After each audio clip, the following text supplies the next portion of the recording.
ఒకసారి రామ్మోహన్ రావు గారు వాయిస్ తీసుకుందాం. రామ్మోహన్ గారు, మొత్తంగా చూస్తున్నాం.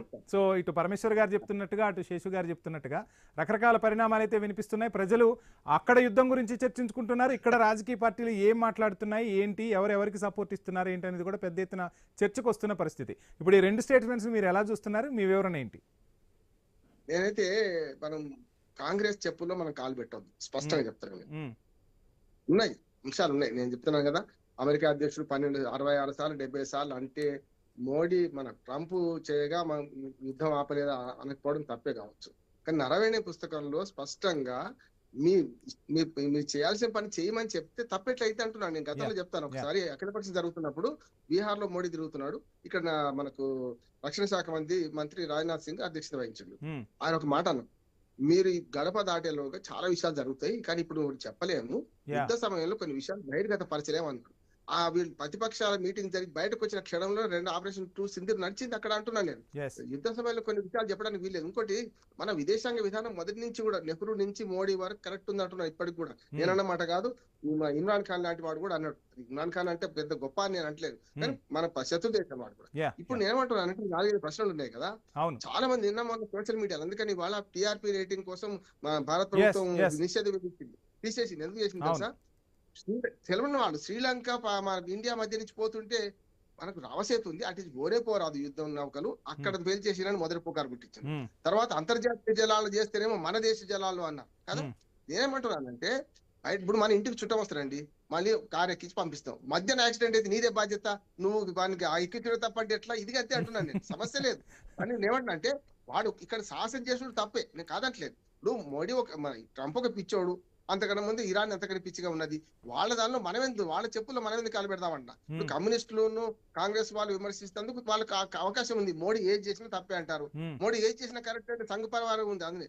అందుకని సమాఖ్య స్ఫూర్తిని దెబ్బతీయడంలో కానీ ఒక రకంగా చెప్పాలంటే మోడీని చాలా సార్లు వ్యతిరేకిస్తారు, శేషుకు తెలుసు. కానీ రామ్మోహన్ గారు, ఇక్కడ అందరినీ తొలిచిన ప్రశ్న ఏంటంటే, ఖమేనీ హత్య తర్వాత అన్ని రోజులకి ఎందుకు ప్రకటించాల్సి వచ్చింది అనేది సామాన్యులను కూడా, అంటే ఇప్పుడు ఎందుకు చెప్పారు, ఆ రోజు చెప్తే అయిపోయేది కదా అని ఎందుకు, అంటే వేచి చూసే ధోరణి ఎందుకు అవలంబించాల్సి వచ్చింది అనేది ప్రశ్న. నేను చెప్తాను అంటే ఇప్పుడు కూడా సంఘ్ పరివారికి ఎట్టి పరిస్థితి ఇరాన్ మీద సదభిప్రాయం లేదు, కానీ ఇక్కడ షియా ముస్లింలు ఎక్కువ ఉన్నారు. మన భారతదేశ సమగ్రత కాపాడేది చాలా గమ్మత్తుగా ఉంటుంది, ఉట్టి కాదు. ఇప్పుడు విదేశాంగ విధానాన్ని మనం సామాన్య పౌరులు మాట్లాడుకున్నంత ఈజీగా అక్కడ మాట్లాడడానికి వీలేదు అంటున్నాను నేను. ఒకవేళ ఇరాన్ కి వ్యతిరేకంగా ఎంత స్టేట్మెంట్ ఇవ్వన్నా బీజేపీ వాళ్ళు కుక్కిన పేరు లాగా ఎందుకుంటున్నారు ఇవాళ? భారతదేశం ఇంకో రకంగా అవుతుంది కనుక ఏం చెప్తలేదు, కానీ 5 రోజులు లేట్ చేసి తప్పు. నేను స్పష్టంగా మనకు శేషి గారితో కలుస్తున్నా. ఎందుకంటే 4-5 రోజుల తర్వాత ఆనాడే రాస్తే అయిపోయింది మోడీ చెప్పాలి. తర్వాత వెళ్ళి మిస్త్రీ వెళ్ళి స్టేట్మెంట్ ఇవ్వటం కొంత లేట్ అయింది అనేది వినిపించింది. ఇంకో తప్పు మాట ఏంటంటే, చాలా మంది మిత్రులు వాకింగ్ చూస్తాం, వీడు వీడు పోయి చెప్తే ఎవరు చెప్తే ఇజ్రాయెల్ పేల్చేసిన ఈజీగా మన సామాన్య పనులు మాట్లాడే ఉంటుందా? కాదు. నేనన్నా మోడీ ఇజ్రాయెల్ పర్యటనకు ముందు ఈ ఉద్రిక్త పరిస్థితి లేవంటారా? 6 నెలల కింద యుద్ధానికి కామపడ్డది కదా, నవంబర్ లోనే ఖమేనీ హత్యకు ప్లాన్ చేసామని చెప్తున్న పరిస్థితి కదా. 3 నెలల నుంచి వాళ్ళు సీసీ కెమెరాల నుంచి మొదలుకొని ఆఖరికి పళ్ళల్లో కూడా ఏది పేషెంట్ల రూపం మన డాక్టర్ల రూపంలో అక్కడ ఉండి మన వాళ్ళకి దగ్గర వాళ్ళ పళ్ళల్లో కూడా చిప్స్ పెట్టి చేసిన రకరకాలు చేశారు కదా. నేనేమంటున్నా, ఖమేనీ హత్యకు ఇవాళ కదా, ఖమేనీ కన్నా ముందు 45 మంది చంపి 8 మంది కీలక వ్యక్తులు చంపేసింది కదా, అదంతా జరుగుతుంది. అంటే మోడీ పోయి చెప్పగానే అయిందా? ఇంకొక మాట చెప్తాను, ఈ యుద్ధం కాడికి వస్తాను. ఎందుకంటే మోడీని తిట్టడానికి దీన్ని ఉపయోగించుకోకండి అని, ఈ యుద్ధాన్ని వాడుకోవద్దని వాళ్ళ పక్షాల మనం జరగద్దు అంటున్నాను. నేనైతే వారితో ఏకీపిస్తున్నాను పరమేశ్వర్ గారితో. ఏంటంటే, ఒక రకంగా చెప్పాలంటే మోడీ గొప్పోడు అంటలేను, కానీ ఇప్పుడు నేను కూడా రాహుల్ గాంధీ ప్రస్తావన వచ్చింది కాబట్టి మోడీ ప్రస్తావన తేవాల్సి వస్తుంది. రాహుల్ గాంధీని కూడా భుజాన్ని ఎత్తుకోవాల్సిన అవసరం లేదు. అట్లా ఇప్పుడు ఒక అధికార పక్షం, ఒక ప్రతిపక్షం, బట్ ఆ కోణంలో నేను కాంగ్రెస్ పార్టీ ఒక అర్థం పుచ్చుకోవడం కాదు కానీ, బట్ ఆ కాంటెక్స్ట్ లో నేను చెప్పాను.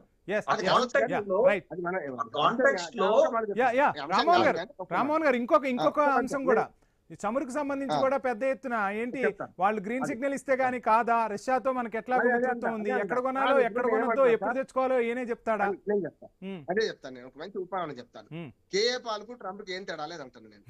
కేఏ పాల్ రోజుకు స్టేట్మెంట్ ఇస్తాడు, అది ప్రతిసారి మోడీ స్పందించానా?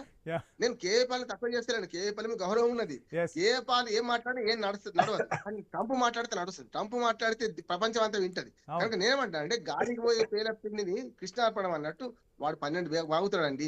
ప్రతిదానికి సమాధానం ఇవ్వాల్సిన అవసరం లేదు. నిజంగా చెప్పండి, వాడు అవసరమైంది చేస్తుందని అంటున్నాండి, వాడు అవసరమైంది. కానీ ప్రతిసారి ఇప్పుడు కుక్క నోట్లో మనకు ఒరేటో నోట్లో మనం నోరు పెడితే మన నోరు చెడిపోద్ది అంటున్నాడు. వాడు అనగానే అయిపోయిందా?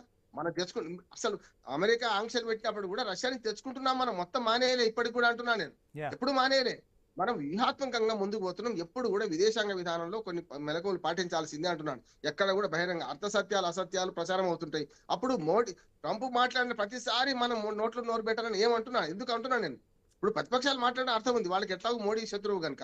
మనలాంటి న్యూట్రల్ పర్సన్స్ కు ప్రతిసారి మోడీని పాయింట్ అవుట్ చేయాల్సిన అవసరం లేదు. భారత ప్రభుత్వం అంటున్నాను, మోడీ Yeah, కాదు, భారత right, ప్రభుత్వం right, right, భారత right. భారత ప్రభుత్వం నువ్వే ఓడరా అనడానికని విదేశాంగ శాఖ మంత్రి జయశంకర్ తిరుగుతలేనంటారా? yes, దేశాలు పవిత్ర దేశాలు తిరుగుతున్నారంట, అన్నింటితో సంబంధాలు చేస్తానంట. ఇంకొక మాట చెప్పి ముగిస్తాను నేను. ఉమ్, ఇవాళ ఇరాన్ మెల్లమెల్లగా వ్యూహాత్మకంగా మళ్ళీ ముందుకు పోతుంది. ఎట్లా అని చెప్తాను. ఒకటేమో ఈ దేశాలకు క్షమాపణ చెప్పడం, మేము యుద్ధం చేయడం తప్ప. అవును, రెండోది ఏంటంటే వ్యూహాత్మకంగా 700 ఓడలలో సగం రిలీజ్ అవుతాయి రేపటి నుంచి. చూడండి మీరు, yes, చైనాని పేర్కొన్నది, అవును, కానీ మిగతా ఏవైతే దేశాలు పేర్కొంటప్పుడు అమెరికా దానికి మద్దతు ఇచ్చే దేశాల నౌకలు మాత్రం వీళ్ళకి హర్మోజ్ జలసంధి నుంచి పోనీయము. ఒకటి మాత్రం జరుగుతుంది, మిగతా దేశాలు భారత్ పేరు లేదు. మనం సంఘాలు Yes. కోరుకుంటున్నాం, భారత్ పేరు ఇక్కడ అనలే. మనం ఏమంటాం అంటే మనం కూడా అన్న బాహలైపోయిన వాళ్ళు లేం కదా అనుకుంటున్నాం. మనం ఉన్నదా లేదా ఇరాన్ చెప్పాలి.